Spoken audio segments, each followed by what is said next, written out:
और वो कूलेंट जो है वो अब लीक होके कम हो गया है, तो फिर वो प्रॉपरली आपकी गाड़ी की हीट को एब्जॉर्ब नहीं कर पाएगा। तो यहाँ पे आपको दो सुराख नज़र आ रहे हैं, ये देखिए। ये जो सुराख है ये आपके मिनिमम लेवल को शो कर रहा होता है, और ये वाला जो है ये आपके मैक्सिमम लेवल को शो कर रहा होता है। और डैशबोर्ड में से वो जो ब्लू कलर की लाइट है वो भी जल्दी गायब हो जाती है। और जब वो लाइट गायब हो जाए तो इसका मतलब है कि आपका कूलेंट जो है वो एक ऑप्टिमम टेम्परेचर पे पहुंच चुका है। अस्सलाम वालेकुम व्यूअर्स, उम्मीद है तमाम दोस्त खैरियत से होंगे। आप लोग देख रहे हैं मेरे YouTube channel nuts and bolts, और अगेन एक नई वीडियो के साथ हाजिर हैं।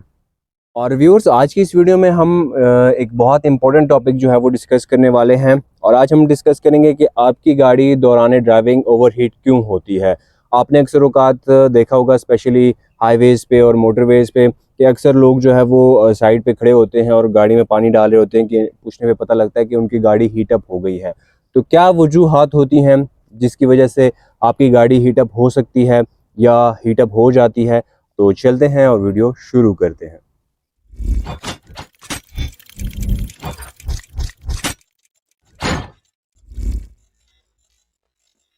तो व्यूअर्स, आते हैं अपनी वीडियो की तरफ कि क्या क्या वजूहात हैं जिनकी वजह से आपकी गाड़ी का इंजन जो है वो ओवरहीट हो सकता है दौरान ड्राइविंग। इसमें सबसे पहले और सबसे मोस्ट इम्पोर्टेंट जो चीज़ है वो ये है कि आपकी गाड़ी का जो कूलिंग सिस्टम है, जो कि इंजन को ठंडा रखता है, उस कूलिंग सिस्टम में कहीं ना कहीं पे कोई लीक है, या आपकी गाड़ी का जो कूलेंट लेवल है वो कम है। अब ये दोनों चीज़ें किस तरह मुतासिर करती हैं इंजन को, या कैसे हीटअप करती हैं, आपको भी आइडिया होगा कि आपकी गाड़ी का जो रेडिएटर होता है इसमें कूलेंट होता है, और कूलेंट जो है जब आप गाड़ी को स्टार्ट करते हैं तो आपकी गाड़ी के इंजन में मूव करना शुरू कर देता है। और जब आप गाड़ी को स्टार्ट करते हैं, गाड़ी का इंजन चल रहा है, तो फिर डेफिनेटली चलते हुए आहिस्ता आहिस्ता ये जो है वो गर्म होना शुरू हो जाता है और उसमें हीट जनरेट होना शुरू हो जाती है। अब जो आपकी गाड़ी का जो रेडिएटर में कूलेंट है, वो कूलेंट इसमें से जो है वो हीट को एब्जॉर्ब करता है गाड़ी के इंजन में से। एब्जॉर्ब करने के बाद वो कूलेंट आपकी गाड़ी के रेडिएटर में आता है। रेडिएटर के पीछे एक पंखा चल रहा होता है, और वो उस एयर को जो है बाहर से, ठंडी या फ्रेश एयर को जो है वो बाहर से सक कर रहा होता है, और वो एयर रेडिएटर में से पास होती है। तो वो जो कूलेंट है जो कि गर्म हो चुका है, उसने इंजन की हीट को एब्जॉर्ब किया हुआ था, तो वो जब इसमें से पास होता है रेडिएटर में से, तो वो ठंडा हो जाता है, और ठंडा होने के बाद अगेन फिर वो जाता है इंजन में, और फिर मज़ीद हीट जो है उसको एब्जॉर्ब करता है, फिर आता है रेडिएटर पे, फिर ठंडा होता है, और इस तरह ये साइकिल जो है वो चल रहा होता है। अब मिसाल के तौर पर, अगर आपकी गाड़ी के कूलिंग सिस्टम में कहीं ना कहीं पे कोई लीकेज है, तो लीकेज की वजह से या आपकी गाड़ी का कूलेंट जो है वो लीक हो रहा होगा, या आपकी गाड़ी के कूलिंग सिस्टम में कहीं ना कहीं से एयर जो है वो आ रही होगी, हवा आ रही होगी। क्योंकि ये क्लोज सिस्टम होता है, इसमें हवा के जाने का चांस नहीं होता अनलेस एंड अनटिल कोई लीकेज ना हो। तो अब अगर उसमें या तो कूलेंट लीक हो रहा है, या जो हवा है वो आपकी गाड़ी के कूलिंग सिस्टम में एंटर हो रही है, तो उसकी वजह से आपकी गाड़ी का जो कूलेंट है वो प्रॉपर तरीके से हीट को एब्जॉर्ब नहीं कर पाता। क्योंकि उसमें आप कह सकते हैं कि एयर बबल्स आ जाते हैं, और एयर बबल्स के आने की वजह से आपकी गाड़ी का इंजन जो है वो ज़्यादा हीटअप होना शुरू हो जाता है, और कूलेंट जो है वो फिर प्रॉपरली हीट को एब्जॉर्ब नहीं कर पाता। और दूसरी चीज़ कि अगर कूलेंट लीक हो रहा है तो फिर भी आपकी गाड़ी की जो हीट एब्जॉर्प्शन है वो प्रॉपर नहीं होगी, क्योंकि कूलेंट लीक हो रहा है तो इसका मतलब है कि कूलेंट का लेवल कम होता जाएगा। और आपकी गाड़ी को मिसाल के तौर पर अगर 3.0 लीटर या 3 लीटर कूलेंट जो है वो रिक्वायर्ड था ताकि वो इसकी तमाम हीट को एब्जॉर्ब कर सके, और वो कूलेंट जो है वो अब लीक होके कम हो गया है, तो फिर वो प्रॉपरली आपकी गाड़ी की हीट को एब्जॉर्ब नहीं कर पाएगा, और जितनी उसकी कैपेसिटी होगी उतनी हीट को वो एब्जॉर्ब कर लेगा। बाकी जो रही सही हीट होगी वो आपकी गाड़ी के इंजन में ही रहेगी, और इंजन को मज़ीद गर्म करती जाएगी या हीटअप करती जाएगी। तो इसीलिए अगर कहीं पे लीकेज है, या एयर जो है वो आपकी गाड़ी के कूलिंग सिस्टम में आ रही है, या कहीं पे कूलेंट जो है वो लीक हो रहा है, तो फिर आपकी गाड़ी का जो इंजन है वो हीटअप हो सकता है दौरान सफ़र। और व्यूअर्स, जो दूसरी वजह हो सकती है आपकी गाड़ी के हीटअप होने की, वो है आपका फॉल्टी वाटर पंप। अब आपकी गाड़ी का जो इंजन होता है, इसके जिस साइड पे ड्राइव बेल्ट लगी होती है, ये आपको नज़र आ रही होगी, ये इसकी ड्राइव बेल्ट लगी हुई है। ये जनरेटर है, इसका जनरेटर के साथ आपको बेल्ट जो है वो लगी हुई नज़र आ रही है, जो कि यहाँ पे फिर लगी हुई है, और नीचे वो कंप्रेसर तक जा रही है। ये देखें, ये रही, ये इसकी ड्राइव बेल्ट है। तो जिस साइड पे आपकी गाड़ी के इंजन के ड्राइव बेल्ट होता है, उसी साइड पे आपकी गाड़ी का वाटर पंप लगा होता है, और इसी ड्राइव बेल्ट की मदद से वाटर पंप जो है वो भी कंप्रेसर ही की तरह घूम रहा होता है। और वाटर पंप का बेसिकली काम क्या होता है कि वाटर पंप आपकी गाड़ी का जो कूलेंट होता है, कूलेंट को पंप करके आपकी गाड़ी के इंजन में जो है वो सर्कुलेट करवा रहा होता है। अब अगर आपकी गाड़ी का जो वाटर पंप है ये फॉल्टी है, या तो प्रॉपरली चल नहीं रहा, या चलता है या रुकता है, या कोई भी प्रॉब्लम उसमें आ चुका है, तो अगर फॉल्टी वाटर पंप है तो फिर डेफिनेटली आपकी गाड़ी का जो कूलेंट है उसकी सर्कुलेशन आपकी गाड़ी के इंजन में प्रॉपर या आइडियल नहीं होगी। तो उसकी वजह से फिर आपकी गाड़ी का इंजन जो है वो हीटअप हो जाएगा और इसका जो टेम्परेचर है वो एक आइडियल रनिंग टेम्परेचर से बढ़ जाएगा। जब इंजन टेम्परेचर बढ़ जाएगा और कूलेंट अगेन प्रॉपरली जो है वो सर्कुलेट भी नहीं कर रहा, तब इसकी वजह से आपकी गाड़ी का जो इंजन है वो हीटअप हो सकता है। और व्यूअर्स, जो नेक्स्ट वजह है या तीसरी वजह है आपकी गाड़ी के दौरान सफ़र ओवरहीट होने की, वो है आपकी गाड़ी का फॉल्टी रेडिएटर। अब ये जो फ्रंट पे नज़र आ रहा है ये तो खैर कंडेंसर है, इसके पीछे रेडिएटर लगा होता है।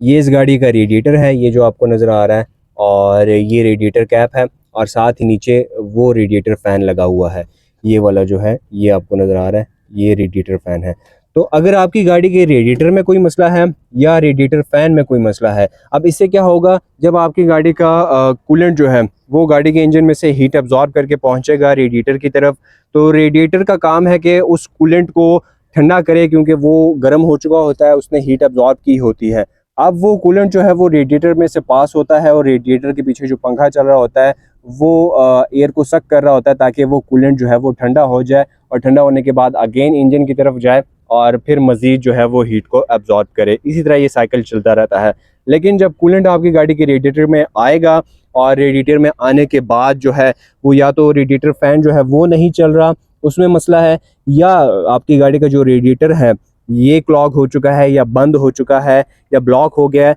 तो अब कूलेंट जो है वो या तो प्रॉपरली पास नहीं हो पा रहा होगा, या प्रॉपरली ठंडा नहीं हो पा रहा होगा। तो दोनों सूरतों में अगर आपकी गाड़ी का कूलेंट जो है वो प्रॉपरली ठंडा नहीं हो पा रहा, और वही गर्म कूलेंट जो है वो अगेन जाके गाड़ी के इंजन में जा रहा है, तो वो फिर मैक्सिमम हीट जो है वो उसको एब्जॉर्ब नहीं कर पाएगा, क्योंकि कूलेंट ऑलरेडी गर्म है, जिसकी वजह से आपकी गाड़ी की जो हीट जनरेट हो रही है वो प्रॉपरली आप कह सकते हैं कि डिस्पर्स नहीं होगी, और प्रॉपरली कूलेंट उसको अंदर जज्ब नहीं कर पा रहा होगा, जिसकी वजह से आपकी गाड़ी का इंजन जो है वो ओवरहीट हो सकता है। और दूसरी बात, अगर जो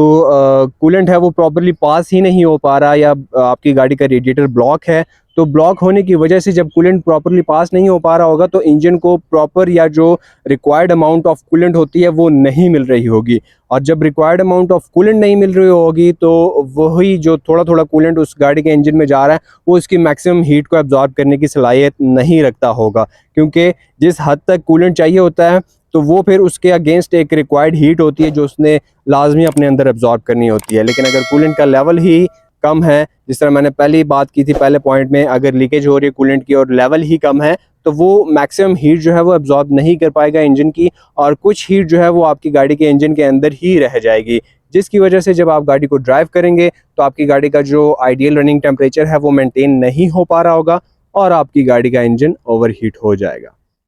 और व्यूअर्स, इसके बाद जो नेक्स्ट पॉइंट है जिसकी वजह से हमारी गाड़ी का इंजन ओवरहीट हो सकता है, वो है low level of engine oil. अब अगर आपकी गाड़ी के इंजन ब्लॉक में जो है वो इंजन ऑयल का लेवल ही बहुत कम है, या इंजन ऑयल जो है आपने पूरा डाला था कहीं पे लीक हो गया, इंजन ऑयल कम हो गया है, तो इसकी वजह से भी आपकी गाड़ी का जो इंजन है वो ओवरहीट हो सकता है। अब ये जो डिप स्टिक है, इसको जब आप चेक करते हैं तो यहाँ पे आपको दो सुराख नज़र आ रहे हैं। ये देखिए, ये जो सुराख है ये आपके मिनिमम लेवल को शो कर रहा होता है, और ये वाला जो है ये आपके मैक्सिमम लेवल को शो कर रहा होता है। अभी गाड़ी थोड़ा सा चली है तो इस वजह से इंजन ऑयल जो है वो आगे पीछे हुआ है, लेकिन जब आपकी गाड़ी ठंडी गाड़ी उसका जब आप इंजन ऑयल चेक करेंगे तो वो यहाँ तक, ये सेकंड जो पॉइंट बना हुआ है या सुराख बना हुआ है, यहाँ तक उसका इंजन ऑयल होना चाहिए, और यहाँ तक अगर इंजन ऑयल है तो फिर डेफिनेटली वो ख़तरे की बात है, और इसका मतलब है कि आपकी गाड़ी का जो इंजन ऑयल है वो आपकी गाड़ी के इंजन में कम है। अब अगर इंजन ऑयल कम होगा आपकी गाड़ी के इंजन में तो इसका क्या नुकसान होगा। अब आपकी गाड़ी का जो इंजन ऑयल है इसके दो मेन काम होते हैं, एक आपकी गाड़ी के अंदरूनी जो इंजन के पुर्जे होते हैं उनको लुब्रिकेट करना, और दूसरा जो इंजन के अंदर, इंजन ब्लॉक के अंदर जो हीट जो है जनरेट हो रही है उस हीट को अपने अंदर एब्जॉर्ब करे और गाड़ी के इंजन को ठंडा रखे, या इंजन ब्लॉक के अंदरूनी जो पुर्जे होते हैं उनको ठंडा रखे। लेकिन अब अगर आपकी गाड़ी का जो इंजन ऑयल का लेवल है वो ही कम है, और आपने इंजन ऑयल कभी चेक ही नहीं किया और उसी तरह आप गाड़ी चलाते जा रहे हैं, तो इससे क्या होगा कि आपकी गाड़ी को जो required amount of engine oil थी वो दस्तयाब नहीं होगी। और जब आपकी गाड़ी का इंजन ऑयल पंप जो है वो इंजन ऑयल को पंप करेगा इंजन के अंदर, तो इंजन के अंदर हीट ज़्यादा है और इंजन ऑयल जो है वो कम है, तो कम इंजन ऑयल की जो हीट अब्जॉर्प्शन की कैपेबिलिटी होगी वो भी कम होगी। और जब वो कम हीट को जनरेट करेगा तो जो एक्स्ट्रा हीट जो है जो आपकी गाड़ी के ब्लॉक के अंदर ही रह गई है और आपका इंजन ऑयल जो है उसको अब्जॉर्ब करने से कासिर है, और यही एक्स्ट्रा हीट आपकी गाड़ी के ब्लॉक के अंदर फिर पुर्जों के ब्रेक डाउन का सबब बनती है और आपकी गाड़ी के ओवर हीट होने का सबब बनती है। और व्यूअर्स अब आते हैं नेक्स्ट पॉइंट की तरफ जिसकी वजह से आपकी गाड़ी का इंजन दौरान ड्राइविंग ओवर हीट हो सकता है, वो है फॉल्टी थर्मोस्टेट। आपने ये देखा होगा, ये जो रेडिएटर कैप होता है इसमें भी एक थर्मोस्टेट लगा होता है जो कि वक्त के साथ साथ ओपन क्लोज हो रहा होता है, और आपकी गाड़ी का ये जो रिजर्वायर बॉटल या बॉक्स होता है इसमें से कूलेंट को सक कर रहा होता है। इसी तरह के एक थर्मोस्टेट जो है वो आपकी गाड़ी के इंजन में भी लगा होता है और मोस्टली वो वाटर पंप के साथ नज़दीक लगा होता है। उस थर्मोस्टेट का क्या काम है, जब आप गाड़ी को ठंडा ठंडा स्टार्ट करते हैं तो वो थर्मोस्टेट बंद होता है और उसने ये किया होता है कि आपकी गाड़ी का जो कूलेंट होता है उस कूलेंट को रेडिएटर की तरफ नहीं आने देता और उसको इंजन के अंदर ही घुमा रहा होता है। और जब आपकी गाड़ी का कूलेंट जो है वो वार्म अप हो जाए और एक आइडियल जो टेम्परेचर है उसको अटेन कर ले, तो उसके बाद जो है आपका थर्मोस्टेट ओपन होता है और उस कूलेंट को जो है वो रेडिएटर की तरफ आने देता है। और जब वो कूलेंट फिर रेडिएटर की तरफ आता है, यहाँ से ठंडा होकर फिर इंजन की तरफ जाता है और इस तरह ये साइकिल कंप्लीट होता है। तो थर्मोस्टेट जो है वो आप कह सकते हैं कि दो सर्किट्स जो होते हैं उनको अल्टरनेटिवली आप कह सकते हैं कि कंट्रोल कर रहा होता है कि कूलेंट जो है वो आपका इंजन के अंदर ही रहेगा या वो रेडिएटर की तरफ आएगा। जब इंजन ठंडा होता है, और अगर ऑल्टो की बात करें तो इसमें आपने देखा होगा जब आप ठंडा ठंडा इंजन स्टार्ट करते हैं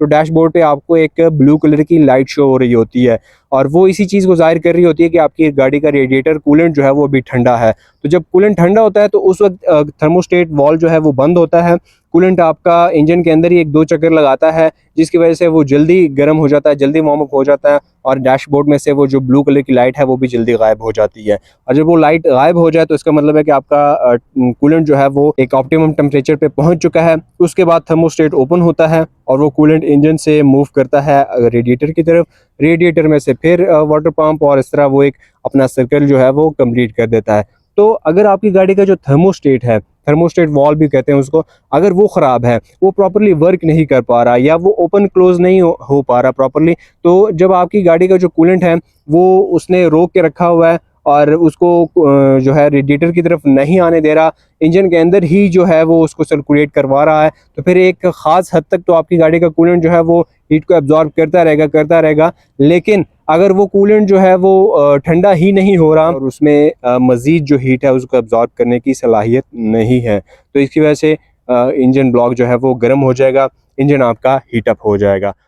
और व्यूअर्स अब आखिरी पॉइंट जिसकी वजह से आपकी गाड़ी का जो इंजन है ये हीटअप हो सकता है दौरान सफ़र, वो है आपकी गाड़ी के जो हॉर्स पाइप्स होते हैं रेडिएटर के, इन पाइप्स में कहीं ना कहीं पे कोई ब्लॉकेज आ गई है। ये जो पाइप आपको नज़र आ रहा है मोटा सा, एक ये पाइप होता है मेन जो आपकी गाड़ी के रेडिएटर की तरफ आ रहा होता है और इंजन में से जो गर्म कूलेंट है वो इस ऊपर वाले पाइप के थ्रू जो है वो आपकी गाड़ी के रेडिएटर में आता है, रेडिएटर में से पास होकर फिर नीचे एक और पाइप लगा होता है। मैं कोशिश करता हूँ कि आपको नज़र आ जाए,